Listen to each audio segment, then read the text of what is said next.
सभी को नमस्कार। आज हम लोग 7 जनवरी 2022 को आयोजित हुए सीटेट की परीक्षा का पीवाईक्यू करेंगे। तो आइए देखते हैं आज का पहला सवाल। पहला सवाल कहता है कि दीनू अपना मसालों का कारोबार शुरू करता है। वह 10 किलोग्राम हल्दी पाउडर, 10 किलोग्राम हल्दी पाउडर, 8 किलोग्राम लाल मिर्च पाउडर और 15 किलोग्राम धनिया पाउडर खरीदता है। वह प्रत्येक मसालों के 20-20 ग्राम यानी का सभी का जो है एक ही पैकेट बनाता है 20-20 ग्राम का के छोटे छोटे पैकेट बनाता है। उससे बेचने के लिए कितने छोटे छोटे पैकेट तैयार किए? देखिए 10 किलो आपको है हल्दी पाउडर, 8 किलोग्राम है आपको लाल मिर्च पाउडर, 15 किलोग्राम है धनिया और सभी का पैकेट एक ही साइज का है 20-20 ग्राम का है। ठीक है ना? तो आप सबको एक साथ कर सकते हैं। तो यहां पे लिख देंगे हल्दी 10 किलोग्राम, हल्दी 10 किलोग्राम, मिर्च का पाउडर 8 किलोग्राम और धनिया का पाउडर, सबका पाउडर है 15 किलोग्राम। तो कुल कितना हो जाएगा? कुल कितना हो जाएगा? तो सबको जोड़ देंगे 8 5 13, 2 1 3, 33 केजी मसाला है कुल। कुल मसाला जो है पाउडर वो कितना है? बिल्कुल सही 33 केजी है। 33 केजी है कुल मसाला और सारा मसाला का 20-20 ग्राम का पैकेट तैयार करता है। यानी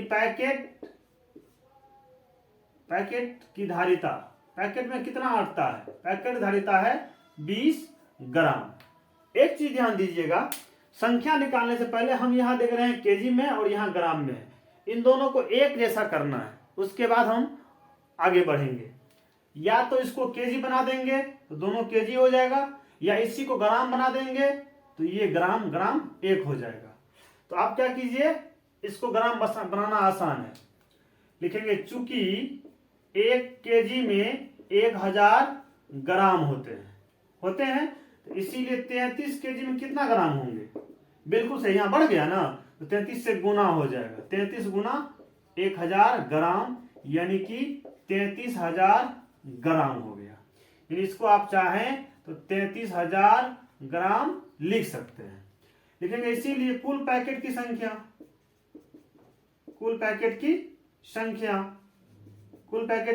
संख्या, कुल मसाला का वजन यानी 33,000 ग्राम में भाग दे देंगे एक पैकेट में अटने वाले मसाला से यानी 20 ग्राम से। ग्राम ग्राम एक हो गया है ना, शून्य से शून्य कट जाएगा। अब 2 से इसको काटे, 2 एकम 2, 2 एकम 2 है ना, 2 छाके 12, 2 पंचे 10, इस पर एक शून्य आ जाएगा। यानी कि 1650 पैकेट की आवश्यकता है। यानी ऑप्शन नंबर आपका 3 जो है वो बिल्कुल सही है। समझ गए? इसको इससे काट दिए, 2 से भाग लगाए 3300 में, तो 2 एकम 2, 13, 2 छके 12, 2 पंचे 10, फिर एक शून्य गया। यानी कि 1650 पैकेट की आवश्यकता पड़ेगी। हम कैसे किए? हम क्या किए, पहले कुल मसाला को जोड़िए कितना वजन है। तो कुल वजन आया 33 किलो और एक पैकेट में कितना अटता है? 20 ग्राम। तो दोनों को पहले एक राशि किए हम, ये केजी में था, ये ग्राम में, दोनों को एक राशि करना है। या तो इसको बदलना है ग्राम में या इसको बदलना है केजी में, तभी एक राशि होगा। तो किलो को ग्राम में बदलना बहुत आसान है, 1000 से गुणा कर देना है। तो चूंकि 1 किलो में होता है 1000 ग्राम, तो इसीलिए 33 किलो मसाला में कितना ग्राम? तो 33 से गुणा 1, 33,000 ग्राम। और प्रत्येक में 20 ग्राम का ही पैकेट इस्तेमाल होता है। ठीक है ना? इसीलिए एक ही बार कुल पैकेट की संख्या हम निकाल लिए। कितना आ गया? 33,000 ग्राम में 20 ग्राम से भाग दे दिए, ग्राम ग्राम कैंसिल, शून्य से शून्य कैंसिल, यहाँ 3300 बचा, 2 से भाग दिए 1650 आया। आपका ऑप्शन नंबर 3 बिल्कुल सही है। इसको नोट डाउन कीजिए, फिर हम आगे बढ़ते हैं। इसको हम यदि चाहें तो अलग अलग भी निकाल सकते थे। जैसे 10 केजी था, ये 8, ये 15, ये अलग अलग भी निकाल सकते थे। एक पैकेट धारता कितना है? 20 ग्राम। बस इसको ग्राम बदल दीजिए। 10 को गुना कर देंगे 1000 से, कितना हो जाएगा? 10,000 हो जाएगा, है ना? एक पैकेट में अटता है 20 ग्राम, 10,000 ग्राम बटे 20 ग्राम, ग्राम ग्राम कैंसिल, शून्य शून्य कैंसिल, 2 से 500, यानी कि सिर्फ हल्दी के पाउडर में चाहिए 500 पैकेट। ठीक है, इसमें देखिए 8 केजी है, इसको 1000 से गुना कर देंगे तो क्या हो जाएगा, 8000 ग्राम हो जाएगा। एक पैकेट में अटता है 20 ग्राम, तो 20 ग्राम से भाग दे देंगे। ये हो गया आपको 2 चौके 8, 400 पैकेट हो जाएगा। किसके लिए इस्तेमाल होता है 400 पैकेट? 400 पैकेट मिर्च के लिए। धनिया के लिए देखिए 15 केजी है, 1000 से गुना कर देंगे, क्या बन जाएगा, ग्राम बन जाएगा, है ना। 20 ग्राम से आप भाग कर दीजिएगा, शून्य से शून्य कैंसिल, 2 से 1 2 5 50, 15 5 75, 750 पैकेट, 5 4 9 7 1650 कुल पैकेट चाहिए। आप ऐसे भी अलग अलग भी निकाल सकते थे, हम तो जोड़ के एक ही बार 33 केजी का निकाल दिए। हम एक ही बार इसीलिए निकाल दिए कि सभी का पैकेट बराबर था, ठीक है ना। अलग अलग भी आप निकाल के जब पैकेट जोड़िएगा तो 1650 ही आएगा। इस तरीके से भी आपका ऑप्शन नंबर 3 बिल्कुल सही है। ठीक है, दोनों तरीका सही है, क्योंकि पैकेट सारा का वजन एक ही है, 20 ग्राम है। चलिए अगला सवाल देखते हैं। ये कहता है कि यह चार्ट एक स्कूल के 5 शिक्षकों की लंबाइयां और भार दर्शाता है। 5 शिक्षक है, पांचों का नाम यहाँ पर दिया हुआ है, इसका लंबाई और वजन दिया हुआ है। एक चीज यहाँ पर देखिए, फीट और इंच दोनों में दिया है। तो एक चीज आप जान लीजिए कि एक फीट जो होता है ना, उसमें 12 इंच होते हैं। इतना आप लोग ध्यान रखिएगा, एक फीट में 12 इंच, जैसे होता है ना एक दर्जन में 12 पीस, ये तो याद होगा, आप लोग जानते होंगे। उसी तरीका से उसी तर्ज पे याद रखिएगा, उसी तर्ज पे कि एक फीट में 12 इंच होते हैं। तो यहाँ 5 फीट है तो 12 पंचे 60 प्लस 4, यानी ये 64 इंच हो गया। यहाँ 5 फीट है तो 12 पंचे 60 10, ये 70 इंच हो गया। यहाँ 12 छाके 72 1, ये 73 इंच हो गया। यहाँ 12 पंचे 60 2 62 इंच हो गया। ये 4 फीट है तो एक फीट में 12 इंच, तो 12 चौके 48 10 58 इंच हो गया। इतना ध्यान रखिएगा। कहता है, पहला ऑप्शन कहता है कि विनीत सबसे लंबा है। तो विनीत जो है सबसे लंबा है 73 इंच का है। बिल्कुल सही है, सबसे लंबा तो है, पर यहां तक तो सही लिखा हुआ है, परंतु उसका भार अमन से कम है। परंतु इसका भार जो है, इसका वजन जो है अमन से कम है। तो अमन का है 67, इसका है 72, तो भार भी ज्यादा है। यहां तक तो सही लिखा है कि विनीत सबसे लंबा है। हाँ 73 इंची कोई नहीं है, यानी 5 6 फीट 1 इंच कोई नहीं है। हाँ ये सबसे लंबा है, यहां तक सही लिखा हुआ है, परंतु उसका भार, इसका जो भार है 72.5 केजी, यानी 72.5 किलो है। कहता है अमन से कम है। अमन का 67 है, इसका 72 है, तो अमन से ज्यादा है ना। ये यहाँ पर कम लिख के ये ऑप्शन गलत करवा लिया, गलत हो गया। रोहिणी की लंबाई 58 इंच है। रोहिणी की लंबाई कविता की लंबाई से 6 इंच कम है। कविता कहाँ है, यहाँ पर है, तो इससे ये 6 कम है। अरे ये 62 भाई, ये है 68 58, तो 62 में से 58 आप घटाइएगा, और तो 8 इंच का अंतर है। यानी कि रोहिणी की लंबाई कविता की लंबाई से 6 नहीं 8 इंच कम। क्या हम कर रहे हैं, एक मिनट 62 में 58, 4 ही होगा ना, माफ कीजिएगा आप लोग, ठीक है।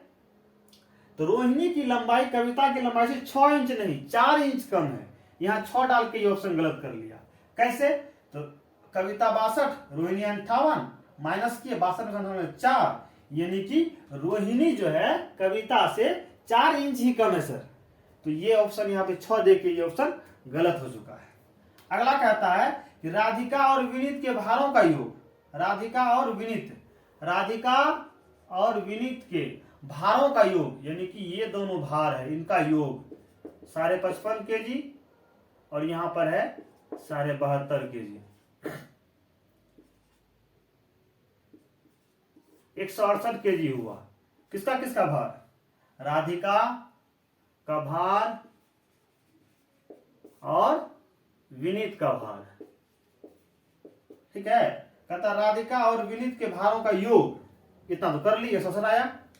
अमन और कविता के भारों, अमन का भार और कविता का, यानी 67 और 60 को जोड़ लीजिए, 67 और 60 को जोड़ लीजिए, 127 केजी हुआ, है ना। एक मिनट माफ कीजिएगा, 5 2 7 1 8, ठीक है, 7 5 यहाँ 12 ही होगा, थोड़ा सा जोड़ने में गलती हो गया था।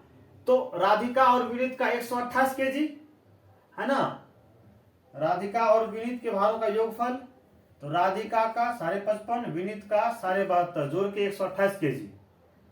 अमन और कविता, तो अमन का वजन है 67, अमन का 67 और कविता का वजन है 60, ये आपको हो गया 127 केजी।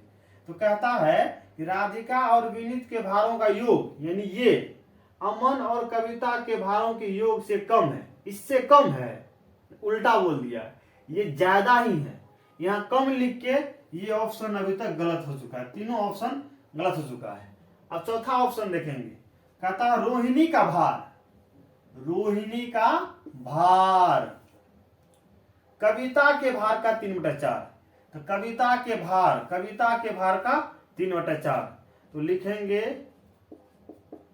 कविता के भार का 3/4। तो कविता का भार कितना है, कविता का भार है 60 किलोग्राम, तो 60 का 3/4, यानी 60 का मतलब गुना 3/4, 4 एकम 4, 15 चौके 60, तो 15 तिया 45 किलोग्राम। किसका वजन, रोहिणी का, रोहिणी का 45 सही में है भी, तो बिल्कुल सटीक है ये, ऑप्शन नंबर 4 बिल्कुल सही है। इस तरीका से आप ऑप्शन नंबर 4 दे सकते हैं, 4 ही देना है। क्या कहता है, रोहिणी का भार, यानी रोहिणी का भार 45 किलो जो है, कविता के भार का 3/4 भाग है, तो कविता के भार यानी 60 का 3/4 करके हम लोग देखे 45 तो आ गया, 45 सही में रोहिणी का वजन भार है। इस तरीका से ऑप्शन नंबर 4 बिल्कुल सही है। ठीक है, थोड़ी बहुत बीच बीच में गलतियां हो जाती है, आप लोग नजरअंदाज करेंगे, फिर उसको सुधार भी रहे हैं। ठीक है, इसको नोट डाउन कीजिए, फिर हम आगे बढ़ते हैं।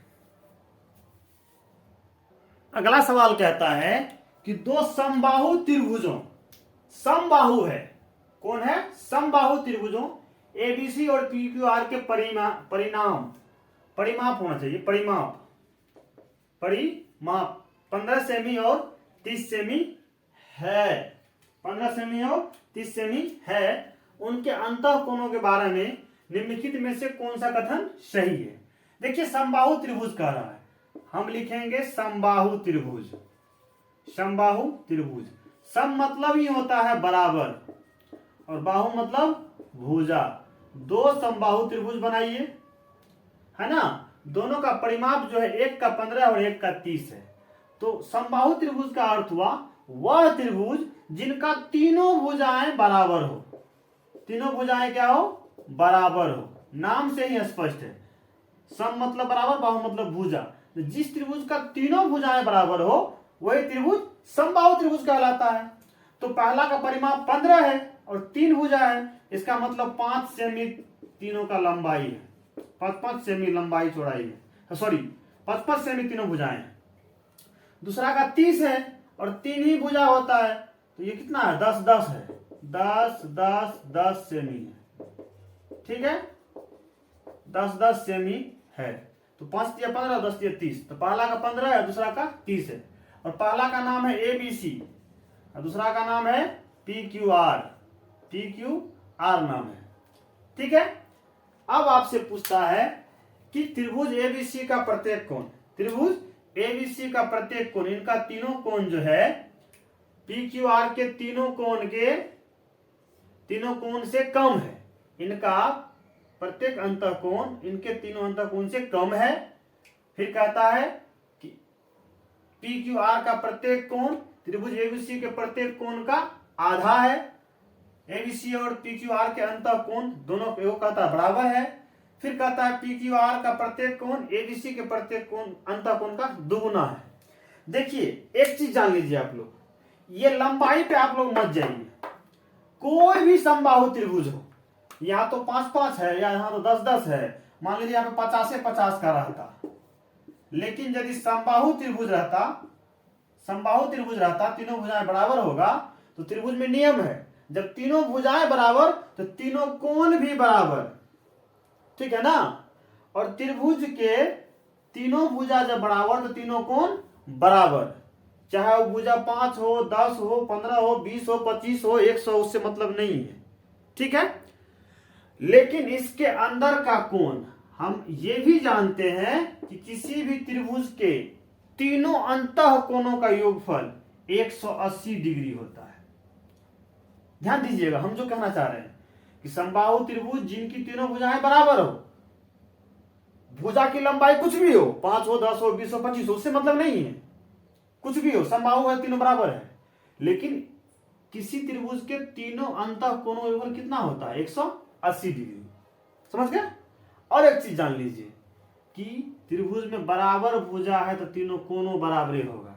तो तीनों कोण बराबर है और तीनों मिला के 180 है, 3 से भाग दे दीजिए, यानी कि 60 डिग्री। यानी प्रत्येक कोण इसका भी 60 डिग्री, प्रत्येक कोण इसका भी 60 डिग्री, प्रत्येक कोण इसका भी 60 डिग्री। कोण न घटेगा न बढ़ेगा, चाहे भुजा की लंबाई कितनों बढ़ जाए, कितनों घट जाए। समबाहु त्रिभुज है तो तीनों कोण 60 ही होगा, चाहे भुजा की लंबाई 5 हो, 10 हो, 20 हो, 25 हो। मतलब ये कहने का अर्थ है कि इनका तीनों कोण इनके तीनों कोण के बराबर होगा, क्योंकि दोनों समबाहु त्रिभुज है। समबाहु त्रिभुज का प्रत्येक अंतः कोण 60-60 डिग्री होता ही होता है। त्रिभुज की लंबाई भुजा की घटेगी बढ़ेगी, तीनों कोण का योगफल हमेशा 180 डिग्री होगा। जब तीनों भुजा बराबर, तीनों कोण भी बराबर होगा, यानी समबाहु त्रिभुज का प्रत्येक अंतः कोण 60 डिग्री का होता है, चाहे भुजा कितनों ही बड़ी क्यों ना हो। ऑप्शन नंबर 3 आपका बिल्कुल सही जवाब है। ऑप्शन नंबर 3 देके सेव एंड नेक्स्ट कर दीजिए। समबाहु त्रिभुज में ऐसा होता है। चलिए अगला सवाल कहता है कि दी गई निम्नलिखित आकृतियों में से वे आकृतियां जो आधा घुमाने पर, सिर्फ आधा घुमाने पर बिल्कुल पहले जैसी दिखेगी। सबसे पहला है समबाहु त्रिभुज, यानी कि जिसकी तीनों भुजाएं बराबर हो। और आधा घुमाने का अर्थ होता है, आधा घुमाने का अर्थ होता है 90 डिग्री घुमाना। 90 डिग्री घुमाएंगे तो ये ऐसे है, और इसको ये कुल मिला के 360 डिग्री होता है ना। इसको एक बार पलटने पर, एक बार खींच के यहां पर लाएंगे तो इसको यहां से लेके इस कोना पर खींच के लाना पड़ेगा। यानी ये कोण ऐसा रहता तो 90 होता, ये बढ़ के 120 डिग्री हो जाता है। कैसे होता है? इसमें 3 भुजा है तो एक पूर्ण कोण 360 का होता है, 3 से भाग देते हैं तो 120 डिग्री। यानी इसको 120 डिग्री पर घुमाएंगे, यहां लाएंगे, इस सिरा को यहां लाएंगे तो 120 डिग्री हमको घुमाना पड़ेगा, तब पहले जैसी आकृति फिर बनेगी। तो आधा तो नहीं हुआ, 120 डिग्री घुमाना हो गया। 90 पे घुमाएंगे तो ये जब हम 90 पे घुमाएंगे तो ये यहीं पर रह जाएगा, ये बिल्कुल ऐसी आकृति फिर नहीं बन पाती है। उसके बाद है वर्ग, आयत, समांतर, चतुर्भुज। अब देखिए वर्ग में ये वर्गाकार है, ठीक है, इसको सिर्फ 90 डिग्री घुमाएंगे, इसको खींच के सिर्फ यहां पे ले आएंगे, है ना। तो सिर्फ 90 डिग्री घुमाएंगे तो ये वाला सिरा जो है, ये BC जो है, यहां आ जाएगा BC और यहां आ जाएगा आपको AB। इस तरीका से ये ठीक पहले जैसी आकृति 90 डिग्री पर बन जाती है। आयत चेक करेंगे, ये आयत है ना। इसको जब हम 90 पे घुमाएंगे ये सीधा खड़ा हो जाएगा, ये इस तरीके का बन जाएगा, पहले जैसी आकृति यहां पर नहीं बन रही है। समांतर चतुर्भुज, समांतर चतुर्भुज, इसको जब हम खड़ा करेंगे 90 डिग्री पे, 90 डिग्री पे खड़ा करेंगे तो ये पूरा पूरी पहले जैसी आकृति नहीं बना पाएगी। ऐसा उसको जब हम खड़ा करेंगे, ये समांतर चतुर्भुज, आमने सामने भुजा समांतर, इसको जब हम खड़ा करेंगे तो ये इस टाइप का बन जाएगा। ये पूरा पूरी पहले जैसा नहीं ना है। इसको यदि हम खींचते हैं, यहाँ पे इसको खींचते हैं तो ये ऐसा बन जाता है। ये है ना, यहाँ पे 90 घुमाइए ना, इसको ऐसे है, इसको 90 पे घुमाएंगे, इसको यहां देख लीजिए। एक मिनट चलिए यहां देखते हैं हम लोग थोड़ा सा। देखिए ये समबाहु त्रिभुज है, ठीक है, ये भी कितना पर है, ठीक है। इसको 90 पे घुमाइए, यानी यहां पर 90 का कोण बनाएंगे, यानी यहां पर 90 का कोण बनाते हैं। 1 मिनट, समझ में आ जाएगी एक बार में। आधा घुमाने का अर्थ होता है 90 पे, ये यहाँ पर है ना, इस पर 90 डिग्री को मान लीजिए ये 90 डिग्री हुआ लंबवत। तो ध्यान दीजिएगा, ये ऐसे था ना, इसको हम 90 पे घुमाए, पहले जैसे आकृति बनी नहीं ना बनी, यानी उसके लिए आपको 30 डिग्री और घुमाना होगा, तब पहले जैसी आकृति बनेगी। यहां समझिए, ये समबाहु त्रिभुज दोनों बराबर है, ठीक है, आधा घुमाना है 90 डिग्री, तो लंबवत होता है 90 डिग्री, ये 90 डिग्री है, ठीक है, ये तीनों भुजा बराबर है। तो हम क्या करेंगे, इस लाइन को खींच के 90 पे ले आएंगे।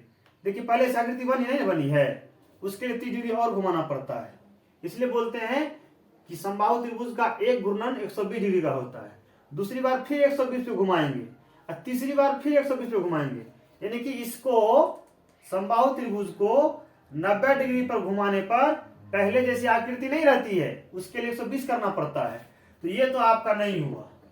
वर्ग में देखिए क्या होता है, वर्ग, देखिए ये वर्ग है, इसको वर्ग मान लीजिए, इसको वर्ग मान लीजिए, मान लिए, देख रहे हैं, इसको 90 पे घुमा दीजिए, ये 90 डिग्री कोण है ना, इसको 90 पे घुमा दीजिए, देखिए फिर वही आकृति है, नहीं है, जितना लंबा चौड़ा था उतना फिर उसी आकृति फिर बन जाता है, फिर 90 घुमाएंगे फिर वही आकृति बन जाएगा, यानी ये 90 पे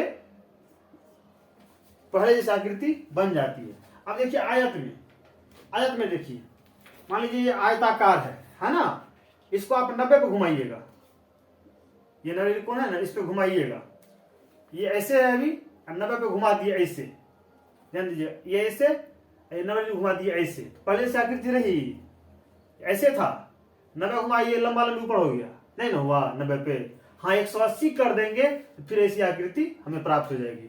इसके लिए 180 डिग्री पर चाहिए, इसके लिए 120 डिग्री पे, इसके लिए 90 डिग्री, और इसके लिए भी वही 180 डिग्री ही चाहिए, ठीक है ना। तो हम देख रहे हैं क्या कि आधा पर सिर्फ वर्ग, यानी केवल वर्ग इसका आंसर होगा। ऑप्शन नंबर 1 बिल्कुल सही जवाब है। अच्छा, इसके लिए कंफर्म अभी नहीं है, 100 यानी कि केवल वर्ग है जो आधा घुमाने यानी मात्र 90 डिग्री घुमाने पर पहले जैसी आकृति बन जाती है।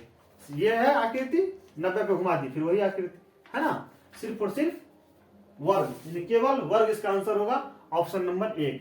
इसको 120 डिग्री चाहिए, इसको 180 डिग्री चाहिए, इसको सिर्फ 90 चाहिए। ये भी आपको जैसे ये था 90 इसको घुमाए तो ये भी पहले जैसी आकृति नहीं बनी, एक बार और घुमाएंगे तो पहले इस आकृति में आ सकती है, ठीक है ना। ये भी नहीं होगा, ये भी नहीं होगा, ये भी नहीं होगा, केवल और केवल वर्ग। ऑप्शन नंबर 1 आपका बिल्कुल सही जवाब है। इसको नोट डाउन कीजिए, फिर हम आगे बढ़ते हैं। तो ये सवाल आप लोग समझ गए कि केवल वर्ग ही ऐसा है जिसको आधा घुमाने पर वो पहले जैसी दिखेगी। इसके अलावा इस ऑप्शन चारों ऑप्शन में कोई नहीं है, ना आयत, ना समांतर चतुर्भुज, ना समबाहु त्रिभुज। समबाहु त्रिभुज के लिए 120 डिग्री चाहिए, आयत के लिए भी 180 और समांतर चतुर्भुज के लिए भी 180 कम से कम चाहिए, है ना। हो सकता है समांतर चतुर्भुज कभी कभी कमी बेसी आएगा, क्योंकि वो कितने डिग्री पर समांतर है इस पर डिपेंड करता है, ठीक है। तो इसका ऑप्शन केवल वर्ग हो गया।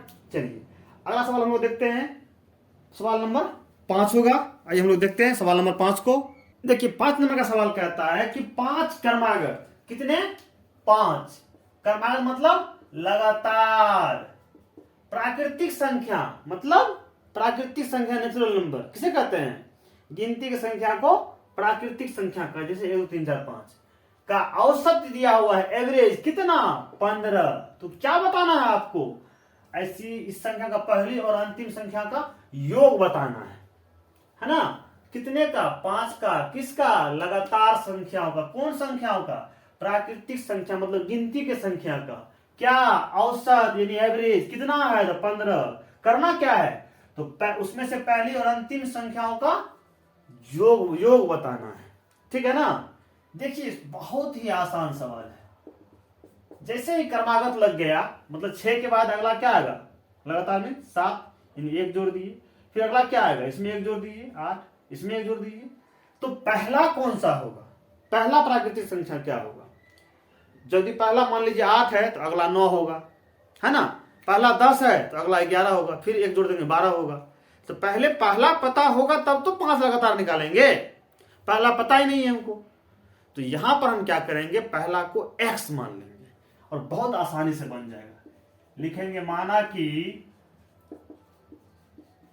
पहली प्राकृतिक संख्या, माना कि पहली प्राकृतिक संख्या बराबर x है, तो दूसरी क्या होगा? बिल्कुल सही, एक जोड़ देंगे। तीसरी क्या होगा? बिल्कुल सही, इसमें जो एक जोड़ है तो अब इसमें फिर एक जोड़ देंगे। चौथी क्या होगी? अब इसमें एक जोड़ देंगे। पांचवी क्या होगी? और पांचवी कर्मागत में लिखे, दूसरी कर्मागत। चौथी क्या होगी? इसमें एक जोड़ देंगे, 1 2 3 है ही, एक और जोड़ देंगे। आप इसको ऐसे भी लिख सकते हैं, ये तो x है ही, ये x+1 है, इसको आप चाहे तो x+2 लिख सकते हैं, 1 1 2। इसको आप चाहे तो x+3 लिख सकते हैं, इसको आप चाहे तो x+4 लिख सकते हैं। ठीक है, प्रश्नानुसार, according to question, ATQ, according to question. Question कहता है कि औसत पता है, औसत पता है। औसत सूत्र क्या होता है? बिल्कुल सही, औसत का सूत्र होता है सभी प्रेक्षणों का योग, सभी प्रेक्षणों का योग बटे प्रेक्षणों की संख्या, बटे प्रेक्षणों की संख्या। तो पहले 5 लगातार क्रमागत संख्याओं ले लिए, फिर औसत का सूत्र लिखे, सभी प्रेक्षणों का योग बटे प्रेक्षणों की संख्या। औसत का मान पता है आपको, कितना दिया हुआ है? 15 बराबर सभी प्रेक्षणों का योग, यानी सभी संख्याओं का योग क्या सब हो जाएगा? x+1, x+2, फिर x+3, फिर x+4, यानी जो भी संख्या है वही यहाँ संख्या प्रेक्षण है, बटे कितना संख्या है? 1 2 3 4 5, बटे 5 हो जाएगा। अब इसको सरल कीजिए, ये होगा 15, यहाँ 5 भाग में न है, इसका पक्षांतर कर दीजिए, तो भाग जैसे ही आएगा तो क्या हो? नीचे में तो भाग में है, बिल्कुल सही। इधर आएगा तो गुना हो जाएगा। इधर देखिए x क्या है? 1 2 3 4 5x है, तो 5 x को जोड़ के हम 5x कर लेंगे, प्लस संख्या कौन कौन है? 1 2 1 3 3 6 4 10 है ना। अब देखिए ध्यान से, 15 5 75 बराबर 5x प्लस 10। ध्यान से देखिएगा, हमको x का मान निकाला है, तो x वाला को भी रखिए, पहले इसको भेजिए, तो ये यहाँ प्लस में है ना, इधर आगे क्या हो जाएगा? बिल्कुल सही, ये इधर आगे माइनस में हो जाएगा। इधर क्या बच गया आपको? 5x बच गया है। क्या बच गया है? 5x बच गया है। ठीक है, अब ध्यान से देखिए, बस सिंपल है। 75 में से 10 का कितना बचेगा? 65 बराबर कितना हो गया? 5x। हमको किसका मान चाहिए? x का ना, x को ही ना माने हैं, तो हम 5 को यहाँ बीच में कोई चिन्ह नहीं है, इसका मतलब गुना में इधर भेज देंगे तो क्या हो जाएगा? बिल्कुल सही, गुना में आगे भाग में हो जाएगा। क्या बच जाएगा? x 5 का 5, 13 5 65, यानी 13 बराबर क्या आ गया? बिल्कुल सही, 13 बराबर x आ गया, इसीलिए x का मान कितना हो जाएगा? 13। यानी पहली प्राकृतिक संख्या को हम x माने थे, तो इसका मान कितना आ गया? 13। तो यहाँ कितना हो जाएगा? 13 प्लस 1 कितना हो जाएगा? 14। यहाँ हो जाएगा x का मान 13 प्लस 2 कितना हो गया? 15। नहीं समझे आप लोग? ऐसे समझिए, पहली संख्या क्या माने थे? x माने थे ना, x का मान कितना आया है? 13, तो पहली संख्या 13। दूसरी संख्या क्या? दूसरी संख्या x+1, यानी कि 13, x का मान 13 प्लस 1 कितना हो गया? 14। तीसरी संख्या कितना है? तीसरी संख्या कितना है? x+2, यानी 13, x का मान कितना आया? 13 ना, 13 प्लस 2 कितना हो गया? 15। ठीक है, चौथी संख्या क्या आया था? x+3, x का मान कितना आया? 13 ना, 13 जोड़ 3 कितना हो गया? 16। पांचवी संख्या क्या आया था? x+4, x का मान कितना है? 13, जोड़ दीजिए 4 कितना हो गया? 17। देखिए लगातार संख्या है, 13 14 15 16 17 हो गया लगातार। इतना निकालने के बाद कहता है पहली और अंतिम संख्याओं का योग। पहला 13, अंतिम 17, पहली अंतिम का योग, पहली प्लस अंतिम संख्या, पहली संख्या प्लस अंतिम संख्या। पहली संख्या कितना है 13 प्लस अंतिम कितना है 17, कितना हो गया 30। ऑप्शन नंबर कौन सा है 30? 2। ऑप्शन नंबर 2 आपका बिल्कुल सही जवाब है। बात को समझ लीजिए एक बार। कह रहा था 5 लगातार संख्या, तो पहला संख्या पता नहीं था, x मान लिए। दूसरा क्या होगा, उसमें 1 जोड़ देंगे। फिर तीसरा क्या होगा, उसमें फिर 1 जोड़ देंगे। फिर क्या होगा, फिर उसमें 1 जोड़ देंगे, यानी x, x+1, x+2, x+3, x+4 हो गया। कहता है औसत दिया हुआ है कितना 15। औसत का सूत्र होता है सभी प्रेक्षणों का योग, यानी सभी संख्याओं का योग बटा संख्याओं की संख्या। इसका मान दिया हुआ था 15, हमने 15 रख दिया। सभी प्रेक्षणों का योग यानी x + x+1, इसको हम पांचों को जोड़ दिए। बटे क्या वो संख्या था 5 को, तो 5 से भाग दे दिए। यहाँ 5 भाग में था, इधर गुणा में हो गया 75 हो गया। इधर x 5 को था तो 5x प्लस 5 x को जोड़े 5x हो गया, प्लस संख्या जोड़े 10 हो गया। 10 यहाँ प्लस में, इधर माइनस में हो गया, क्या बच गया 65। इधर बचा हुआ तो 5x, 5 यहाँ गुणा में था, इधर ले आया भाग में हो गया, 13 बचा, x समान 13 आ गया। पहला संख्या 13, तो दूसरा कितना होगा 13 + 1 14, 15 16 17। शुरू वाला 13, अंतिम वाला 17, दोनों को जोड़ दिए। वही पूछ रहा पहले और अंतिम का योग कितना 30 आ गया। इसलिए हमने ऑप्शन नंबर 2 बिल्कुल सही कर दिया। इसको नोट डाउन कीजिए, फिर हम आगे बढ़ते हैं। अगला सवाल कहता है कि विशाल एक बार खाना बनाने में 30 ml तेल का प्रयोग करता है। एक बार में 30 ml तेल लेता है, 30 मिली तेल प्रयोग करता है। वह दिन में 3 बार खाना बनाता है, दिन में 3 बार खाना बनाता है। एक बार में लेता है 30 ml, तो 30 दिया 90 ml तो पर डे खर्च करता है। यदि वह 4.5 तो 4.5 ऐसे लिखा रहे चाहे ऐसे लिखा रहे, 4.5 हुआ, 4.5 महीने खाना पकाता है, तो वह कितना तेल का उपयोग करेगा? बहुत आसान है। एक बार में 30 मिलीलीटर, तो 3 बार में कितना हो जाएगा? 3 से गुना हो जाएगा। एक में 30, 3 में 3 से गुना, यानी 90 मिलीलीटर। 90 मिलीलीटर। कहने का अर्थ है कि चूंकि एक दिन में 3 बार बनाता है भोजन, एक बार में 30 ml, तो 30 दिया 90 ml प्रत्येक दिन उसको खर्चा होता है। 90 मिलीलीटर प्रत्येक दिन खर्चा होता है। तो चूंकि एक दिन में 90 मिलीलीटर खर्च होता है, 90 मिलीलीटर खर्च होता है, तो कितना दिन में? 4.5 महीने, यानी कि 4.1/2 महीने है ना। देखिए यहाँ सामने लिखा हुआ एक चीज और लिखा हुआ था कि 1 महीना बराबर 30 दिन लीजिएगा। औसत जो होता है 1 महीना का 30 दिन लेना है, ठीक है ना। 1 महीना बराबर 30 दिन का लेना है। यहाँ कितना महीना है? 4.5 महीने। यहाँ देखिए 4.5 है ना, 2 चौके 8 1, 9/2 महीने, 9/2 महीने। इसको 30 से गुना कर दीजिए, ये दिन में बदल जाएगा।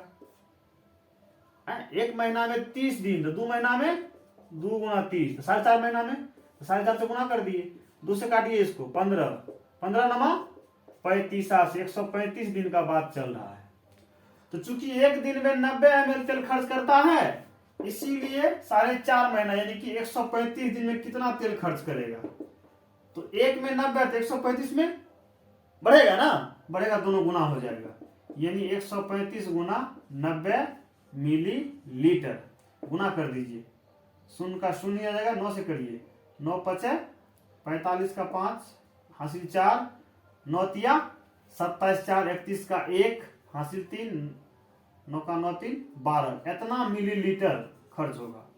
ठीक है, तो इसमें क्या कीजिए आप जानवे करते हैं, चूंकि 1 लीटर में 1000 मिलीलीटर होता है ना। तो मिलीलीटर को बदलना है लीटर में, तो 1000 से भाग कर दीजिए, 1250/100, सॉरी, इतना मिलीलीटर में 1000 से भाग कर देंगे तो क्या बन जाएगा? लीटर। 1 पर 3 शून्य है, तो 3 अंक के बाद दशमलव बैठ जाएगा, 0.5112, इतना क्या हो जाएगा? लीटर। तो दशमलव से पहले पूरा क्या है? लीटर है। 12 लीटर हो गया, 150 क्या हो गया? मिलीलीटर हो गया। यानी कौन सा ऑप्शन मिलेगा आपको? बिल्कुल सही, ऑप्शन नंबर 4 आपका बिल्कुल सही है। ध्यान दीजिएगा क्या किए हम लोग। एक बार में 30 ml, एक दिन में 3 बार बनाता है तो 90 ml खर्चा करता है प्रत्येक दिन। तो 4.5 में एक महीना में 30 दिन, 30 से गुना कर दिए यानी कि 135 दिन होता है। तो एक दिन में 90 ml खर्चा, तो 135 दिन में कितना गुना कर दिए, 12,150 आ गया मिलीलीटर। इसमें हम 1000 से भाग दे दिए, क्या बन गया, ये लीटर बन गया, 12.150 लीटर। तो यानी कि दशमलव से पहले पूरा पूरा लीटर है, तो 12 लीटर 150 मिलीलीटर। आप इसको ऐसे भी कीजिएगा 1000 से भाग, 1000 से ऐसे ही भाग कीजिएगा 12,150 में, तो यहाँ आपको आएगा 12 और नीचे शेषफल आपको बच जाएगा 150, यानी 12 हो गया लीटर, 150 हो गया आपको मिलीलीटर। भाग भी कीजिएगा इसमें इससे, तो आपको यही आएगा, यानी ऑप्शन नंबर 4 आपका बिल्कुल सही जवाब है। इसको नोट डाउन कीजिए, फिर हम आगे बढ़ते हैं। चलिए अगला सवाल कहता है कि छुट्टी के दिन मैरी सुबह 9 बजे उठती है। कितने बजे उठती है, सुबह 9 बजे उठती है, और दोपहर 2 बजे भोजन करती है, दोपहर 2 बजे भोजन करती है। उसके घड़ी में सुइयों द्वारा उपरोक्त दोनों समय पर बनाए गए क्रमशः कोण निम्नलिखित है। देखिए मैरी क्या करती है, सुबह में 9 बजे, सुबह में 9 बजे जगती है। यहाँ 12, यहाँ 1 2 3 4 5 6 7 8 9 10 11, ये जगती है। कितने में जगती है, 9 बजे। तो 9 बजे जगती है तो घंटा वाली छोटी सुई 9 पे रहेगी और बड़ी वाली मिनट वाली सुई यहां पर रहेगा। ठीक है, ये हो गया कब, जब जगती है। और जब भोजन करती है उस समय कितना बच जाता है, बिल्कुल सही, उस समय जो है वो 2 बजे भोजन करती है। कितने बजे, 2 बजे। तो 2 बजे जब भोजन करती है तो ध्यान दीजिएगा आप लोग, 2 बजे छोटी वाली सुई घंटे की सुई 2 पर होगी और बड़ी वाली सुई जो कि मिनट की होती है वो आपको 12 पर होगी। यानी यहां पर ये कोण बनेगा और यहां पर ये कोण बनेगा। दोनों का माप कितना होगा पहले हमको ये ज्ञात कर लेना है। आप जानते हैं कि एक पूरा चक्कर कितना होता है, 360 डिग्री का। अब पूरे कितना गैप है, गिनती कर लीजिएगा तो 12 गैप है, यानी कि 12 तिया 36, यानी 30 डिग्री। यानी प्रत्येक गैप में 30-30 डिग्री का कोण बनता है। तो यहां भी 30 बनेगा, यहां भी 30 बनेगा और यहां भी 30 बनेगा। यहां से यहाँ 30 30 60 30, यहां पर जब जगती है उस समय 90 डिग्री का कोण बनता है। ठीक है, यहां देखिए, यहां भी प्रत्येक पर कितना बनेगा, 30-30 का कोण बनेगा। प्रत्येक घंटा के बीच 30-30 का कोण बनेगा। ठीक है ना, तो 30 दूनी 60 डिग्री कोण बनेगा कब, जिस समय भोजन करती है। तो जिस समय जगती है उस समय 90 डिग्री कोण है, जिस समय भोजन करती, जिस समय जगती है उस समय 90 डिग्री कोण बनता है दोनों सुइयों के बीच, और जिस समय भोजन करती है उस समय 60 डिग्री कोण बनता है। क्लियर है, समझ गए इसको, कि पूरे मिला के 360 डिग्री कोण और पूरा मिला के 12 घंटा, तो 12 से भाग दिए, यानी एक से दूसरे घंटे के बीच 30-30 का कोण बनता है। यहाँ 9 बजे एक यहाँ सुई एक यहाँ सुई, 30-30 37 90 हो गया ना। जिस समय भोजन करती है उसमें दोनों सुई, एक 2 पर एक 12 पर, तो 30-30 60 डिग्री हो गया ना। ये तो घंटा पर होता है। यदि इसको आप बांटिएगा मिनट पे तो यहां से यहां होता है 5 मिनट, अब 5 मिनट मिला के 30 डिग्री, तो 5 से भाग दीजिए 30 में, यानी कि प्रत्येक मिनट 6 डिग्री का कोण बनता है। प्रत्येक मिनट जो है 6-6 डिग्री कोण बढ़ते रहता है। ठीक है ना, देखिए कुल 60 मिनट होता है पूरा में, अब पूरा कोणों होता है 360 डिग्री, 6 के 36 6 डिग्री, यानी प्रत्येक एक से दूसरे मिनट के बीच 6 डिग्री का कोण होता है ना। तो यहां से यहां मिनट भी जोड़िएगा तो 5 5 10 5 15 मिनट, यानी 15 गुना 6 डिग्री, यानी कि 90 डिग्री तो भी आएगा। यहाँ 5 5 10 मिनट, तो 10 गुना 6 डिग्री, एक मिनट में 6 डिग्री, तो 10 6 के 7 डिग्री। अब बात आती है कि ये 90 डिग्री को हम लोग क्या बोलते हैं, बिल्कुल सही, समकोण बोलते हैं। क्या बोलते हैं, 90 डिग्री को ही समकोण बोलते हैं, बिल्कुल सही। अगला देखिए न्यून कोण क्या होता है, यहां कुछ कोण का नाम आया है, न्यून कोण, समकोण, रिजु कोण, रिजु या सरल कोण बोलते हैं। बेसिक कंसेप्ट इसको हम बताएंगे। अगला है अधिक कोण, हम कोण के प्रकार जिसमें बताएंगे उसमें इसको हम पढ़ाएंगे, अभी सिर्फ हिंट्स कर देते हैं। 90 डिग्री को बोलते हैं समकोण, ये राइट एंगल, 180 डिग्री को बोलते हैं सरल कोण या रिजु कोण, है ना। सरल रेखा पर 180 डिग्री कोण बनता है, 90 इधर 90 इधर, यानी सरल या रिजु कोण 180 डिग्री का होता है। न्यून कोण क्या होता है कि वह कोण जो 0 डिग्री से बड़ा, 0 डिग्री से बड़ा हो लेकिन 90 डिग्री से छोटा हो, ऐसा कोई भी कोण है वो न्यून कोण कहलाता है। जैसे 0 से बड़ा मान लीजिए 1 डिग्री, 5 डिग्री, 25 डिग्री, 30 डिग्री, 60, 65, 70, 80, है ना, 85, 86, है ना, 90 से कम होना चाहिए, 88, 88, 89, 89, लेकिन 0 से बड़ा होना चाहिए और 90 डिग्री से छोटा, ऐसा कोई कोण वो कहलाता है न्यून कोण। ठीक है। अधिक कोण क्या होता है कि 90 डिग्री से बड़ा हो, 90 डिग्री से बड़ा हो लेकिन 180 डिग्री से छोटा हो, 180 डिग्री से छोटा हो। 90 से 91, 95, 100, 110, 125, 160, 165, 170, 175, ये सारा का सारा क्या कहलाता है, अधिक कोण। लेकिन आपको पूछा क्या गया है, पहले कहा गया है कि जगना, पहले क्या कर रही है वो, जगती है, फिर भोजन करती है।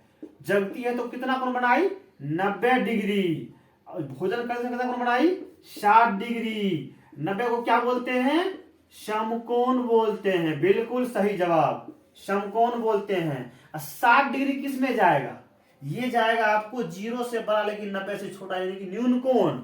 समकोण कोमा न्यून कोण, समकोण कोमा न्यून कोण कहां है ऑप्शन में, ऑप्शन नंबर 4 आपका बिल्कुल सही जवाब है। ऑप्शन नंबर 4 आपका बिल्कुल सही जवाब है। उल्टा मत कीजिएगा, ऐसा नहीं कि न्यून कोण पहले समकोण, ये मत दीजिएगा।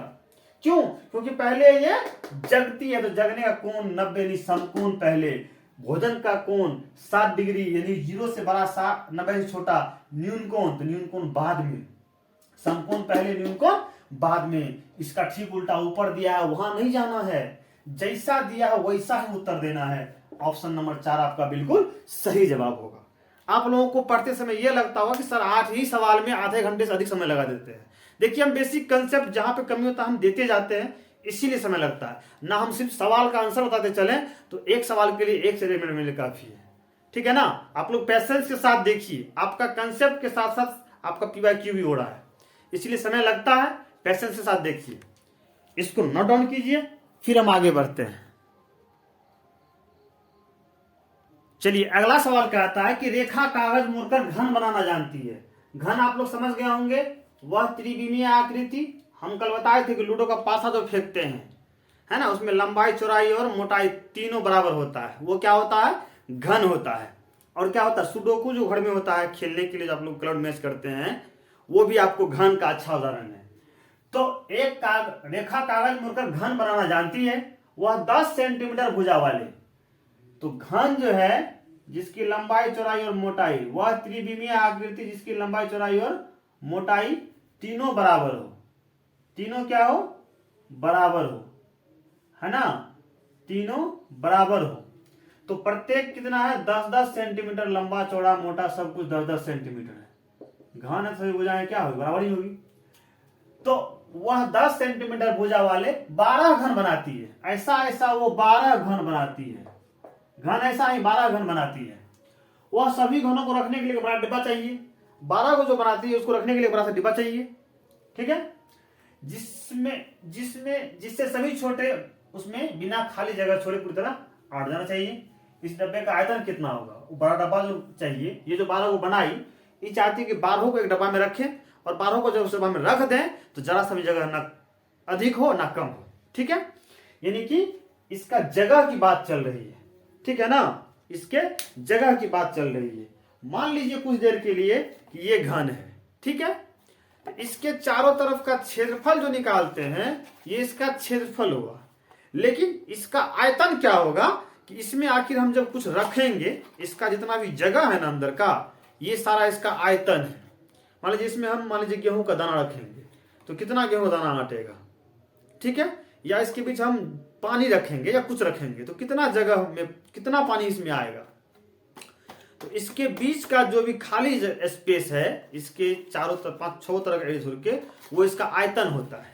ठीक है, तो हमको अभी आयतन निकालना है कि आखिर इस ऐसा डब्बा जो हम 12 को देंगे तो इसका आयतन कितना है, कितना इसमें जगह अंदर में है। कितना जगह इसमें है वो आयतन हुआ। क्षेत्रफल नहीं निकालना, आयतन निकालना है। तो आयतन क्या होता है जनरली नहीं, घन का आयतन जो होता है, घन का आयतन जो होता है वो होता है भुजा क्यूब होता है। तो लिखेंगे सॉल्यूशन में, लिखेंगे हम लोग घन की एक भुजा 10 सेंटीमीटर, इसीलिए घन का आयतन क्या होता है, भुजा क्यूब होता है। भुजा पावर 3 होता है। भुजा कितना है, 10 सेंटीमीटर में है, इसी पर पावर 3 हो जाएगा। यानी कि इसका अर्थ हुआ कि 10 सेमी गुना 10 सेमी करते रहना है, कितना बार, 3 बार। ठीक है ना, 10 दहे 100 दहे 1000, सेमी गुना सेमी 3 बार है, यानी सेमी पावर कितना हो जाएगा, 3 हो जाएगा। यानी कि एक का इतना आयतन निकला। तो चूंकि एक घन का आयतन 1000 सेमी क्यूब है, घन सेमी बोलते हैं इसको, बोलते हैं घन सेमी, इसीलिए क्या है, 12 गुना है, इसलिए 12 घन का आयतन। तो एक का 1000, तो 12 का 12 गुना 1000 यानी 12,000 घन सेमी या सेमी क्यूब बोलते हैं। यही आपका आंसर होगा, यानी उसका क्षेत्रफल 12,000 घन सेमी चाहिए। ऑप्शन नंबर 3 आपका बिल्कुल सही जवाब है। समझिए इस चीज को, घन है, लंबाई चौड़ाई मोटाई सारा बराबर है, उसका स्पेस कितना है अंदर में, यानी उसी को बोलते हैं आयतन, वॉल्यूम, कितना उसमें अटेगा कोई चीज, या कितना जगह उसके अंदर बनता है। तो है कौन सा, तो घन है। घन का लंबाई चौड़ाई सब बराबर ही होता है, बोलता है 10 सेंटीमीटर भुजा वाला है, तो इसकी लंबाई चौड़ाई मोटाई सारा का सारा 10 है। तो उसके अंदर जो स्पेस बना हुआ है उसी को आयतन बोलेंगे। तो घन की एक भुजा दिया हुआ 10 सेंटीमीटर, तो पहले एक घन का आयतन कितना है, तो वो आयतन का सूत्र ही होता है भुजा क्यूब। तो 10 सेंटीमीटर का क्यूब यानी 10 गुना 10 3 बार, यानी 1000 घन सेमी एक का आयतन हुआ, एक घन का। तो 12 का कितना होगा, तो 12 से गुना 12,000 हो जाएगा। वो जो बड़ा सा डब्बा है उसका यदि आयतन 12,000 घन सेमी है, तो ऐसे 12 घन उसमें आराम से अट जाएंगे, ना जगह खाली बचेगा ना अधिक जगह होगा। ठीक है, इस तरीका से हम लोग एक घन का आयतन निकाल के उसको 12 से गुना कर दिए, 12,000 घन सेमी का आपको चाहिए। ऑप्शन नंबर 3 बिल्कुल सही जवाब है। यहां तक पेशेंस के साथ क्लास देखने के लिए आप लोगों का बहुत बहुत शुक्रिया। बस एक ही रिक्वेस्ट है कि क्लास अच्छा लगता है कि PYQ के साथ साथ आपको कंसेप्ट भी मिलता है, तो आप चैनल को शेयर करें। एक बार पुनः आप लोगों का शुक्रिया।